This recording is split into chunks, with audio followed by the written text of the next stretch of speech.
Hi. Wow, that's awfully bright. I didn't know the big light would come on. It's Mark Redfield, and I'm here at the lovely, fantastic Annabel Lee Tavern in Baltimore on the 29th of May, 2016. And I'm here with Hannah Raven Smith of Poe, Australia. Hi guys, hello. I'm so excited to be here.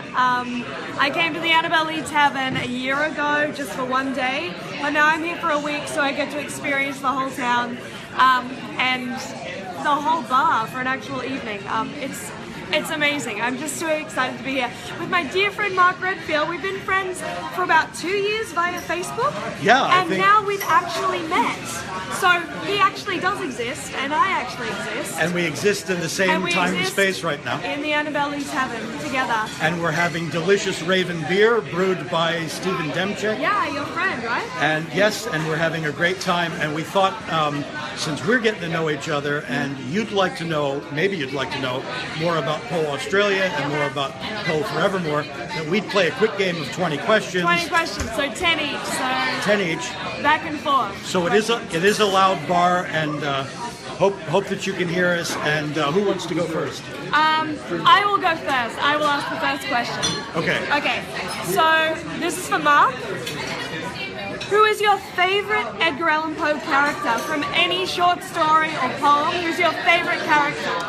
I think my favorite character is Hop Frog. And why?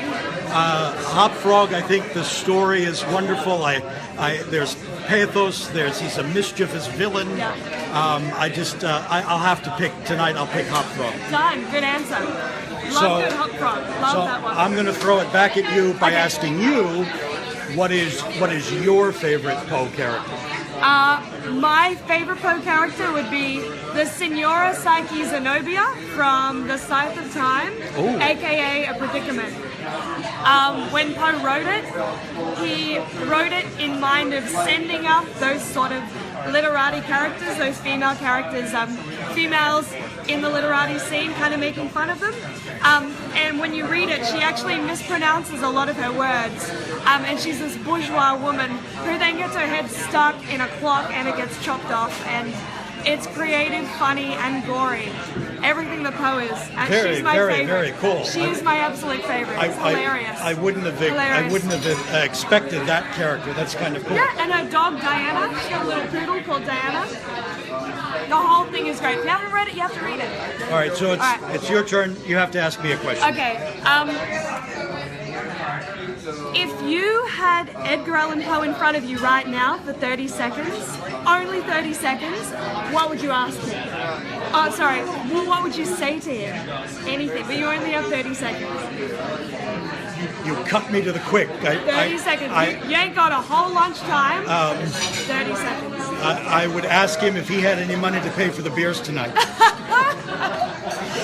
Yeah, that's good. I mean, they're named after his poem, so he might as well fork out the bill, right? All right. So my question for you now is, you spent the day at the Poe House in Baltimore volunteering. I did, yeah. Just tell me what the day was like. I mean, were there a lot of people? Did you meet people from all over the world? What happened?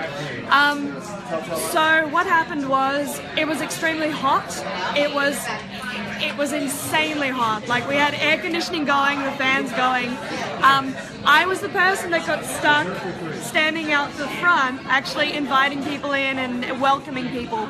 But that's where I wanted to be, because I love talking to people, and anybody that walked up, a lot of people, it was their first time there. So I got to say, is this your first time at the Poe House? Give them a spiel about the house, tell them a little bit about the history. It was incredibly rewarding. I'm all the way from Australia. We don't have Poe houses. He never lived in Australia. God, I wish. What can I say? It took my breath away, and I was honored to be there. That's fantastic. And my experience with the Poe House is that you're often first-timers. People come from all over the world. So when in Baltimore, visit the Poe House, and then come to the Annabel Lee Tavern. And have a Raven beer. And a Raven beer. So whose turn is it to ask a question? It's mine. So she's thinking of a question. I'm thinking of a question. Okay. Which of Poe's stories do you absolutely hate?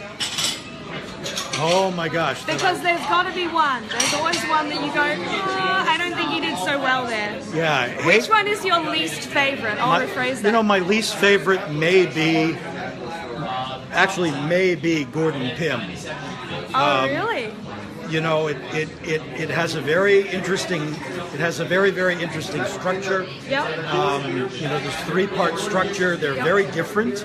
Yeah. So there's an inconsistency of tone where, you know, one of Poe's more brilliant pieces that does, you know, has that consistency of tone is something like The Telltale Heart. So I think that it is three stories kind of stitched together, and it's maybe one of my least favorites. I like his shorter More things. concise, clear, to the point stories. Yeah. That's what he's good at. Yeah, good. So my question Are for you going to throw it back? Yeah, what's yours? What's your least favorite? Okay, please don't hate me, whoever's watching. My least favorite is The Imp of the Perverse. Not for the same reasons as yours, but the simple fact that Poe can often go on a tangent that leads to a very, very, very interesting conclusion. But with Imp of the Perverse, for me, I feel like it's like 2 stories just stapled together as one. And I see what he was doing with the deconstruction of what he's talking about. But for me, it just doesn't hit the mark. It's too long, it's too wordy. And I was like, Poe, just like, come on, homeboy, just get simple with me. Let's just talk. But he goes on a bit of a tangent that I didn't find interesting at all. And I know a lot of people love that story, and forgive me, but can't stand it. Can't stand it. Not everybody can be pleased. Not everybody. So that's that. And just to remind people who might be tuning in now or watch this video later, we're in Baltimore. It's Hannah Raven. Melissa loves it. Hi. Hi, Melissa. Hi, Melissa. And we are at the Annabel Lee Tavern in Baltimore. And the food is great. And the drinks are great. And the people are great. So whose turn is it? I lost count of questions. Now it would be my turn because you threw that one back on me. Okay. If you could play any Edgar Allan Poe character on stage in his poems or a short story, which character would it be? You know, this is kind of weird and kind of loaded too. Yeah. And I have a screenplay. It would be Hop Frog. It would that's the character you love the most anyway. It is, and I also have a screenplay for a nice adaptation of The Telltale Heart, but it's the character of Hop Frog that just really intrigues me, and it's just an incredibly black fairy tale, and I love it. Yeah, wow. So that's that. Nice. Very nice. Is it my turn to ask questions? Yes. Today you were at the Poe House. Yesterday you were at Poe's grave. Oh, yeah, I was the entire day. You had... What's been the highlight of your trip to Baltimore? I'm thinking of a cab ride. I'm thinking of the day you spent at the Poe grave. What's been your highlight? No, this is my highlight. So, I get to Baltimore Friday night. Thursday, Friday? Anyway, the morning I'm heading to the Poe grave, my Uber driver picks me up, and his name was Zachariah. And he's like, oh, so we're going to the Poe grave. And I was like, yeah, I love Poe. He's like, I think I know the Raven. I'm like, really? He goes, I'll try and recite what I know. My Uber driver recited the entire Raven to me on the way to the Poe grave. You can actually watch it on Edgar Allan Poe Australia on my Facebook page. I had to edit it down because it was so long. It's like a 6-minute poem if you read it out loud. And he recited the entire thing from memory.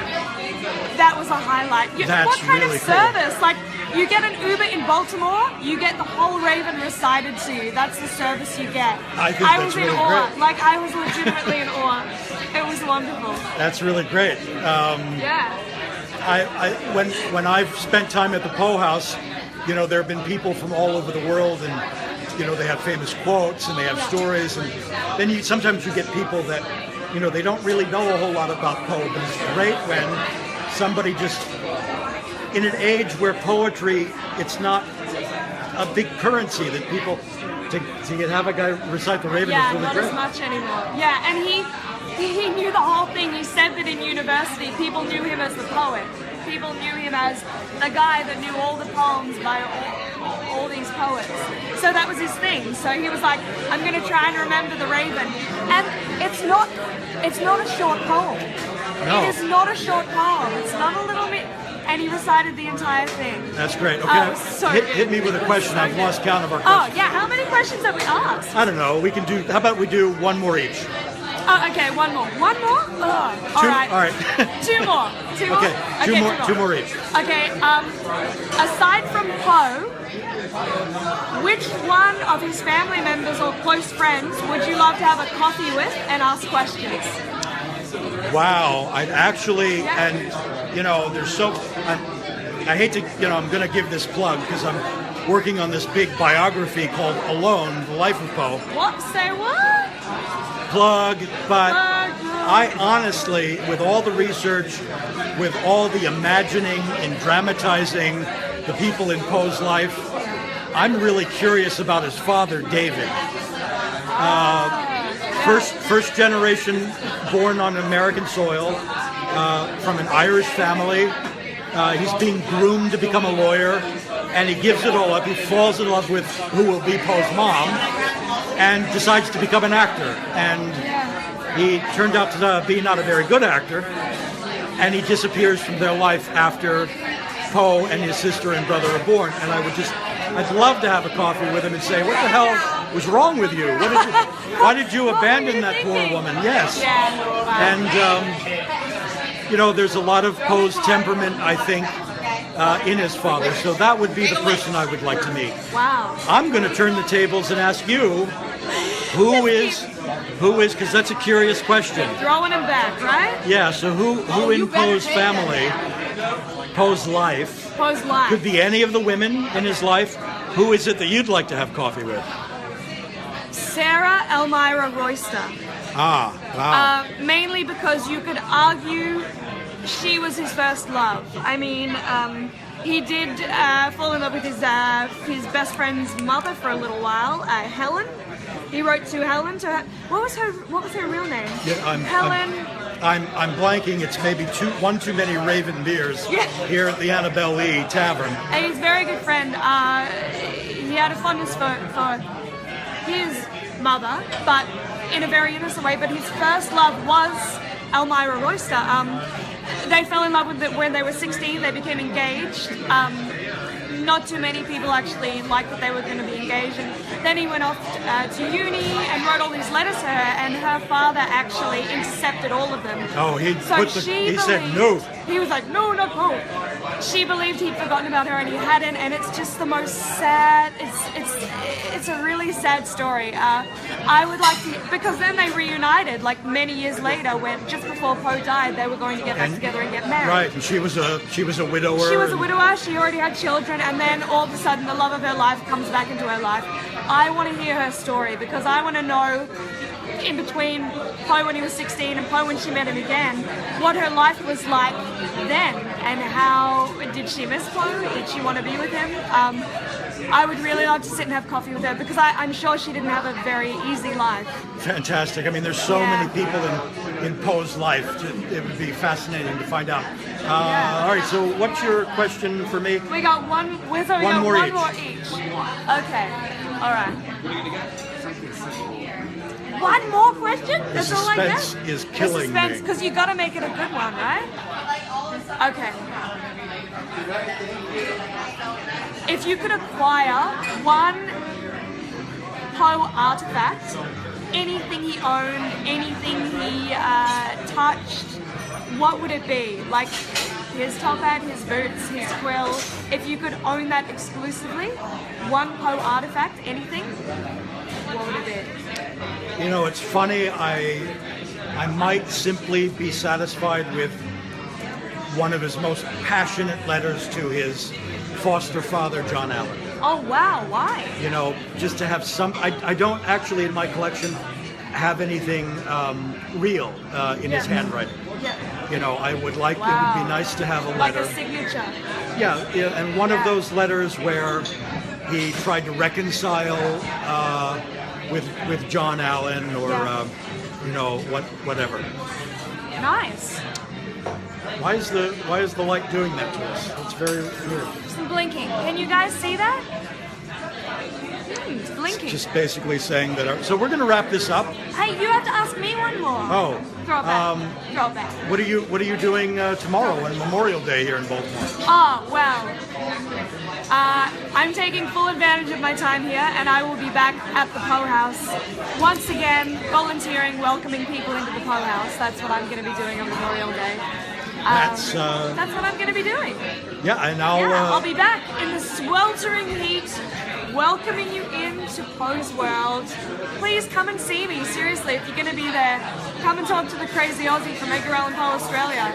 I had a wonderful time today, and I can't wait to do it again tomorrow. So come see me. So guys, it was fantastic to meet Hannah And it's fantastic to meet Mark for the first time after 2 years of Facebook friendship. So we have to just plug this again. When you're in Baltimore, visit the Poe House, visit the Poe Grave, and come by here. Annabel Lee Tavern. And the food is great. And so we're going to say goodnight and sign off this Memorial Day weekend. Everybody take care. Bye-bye. Bye.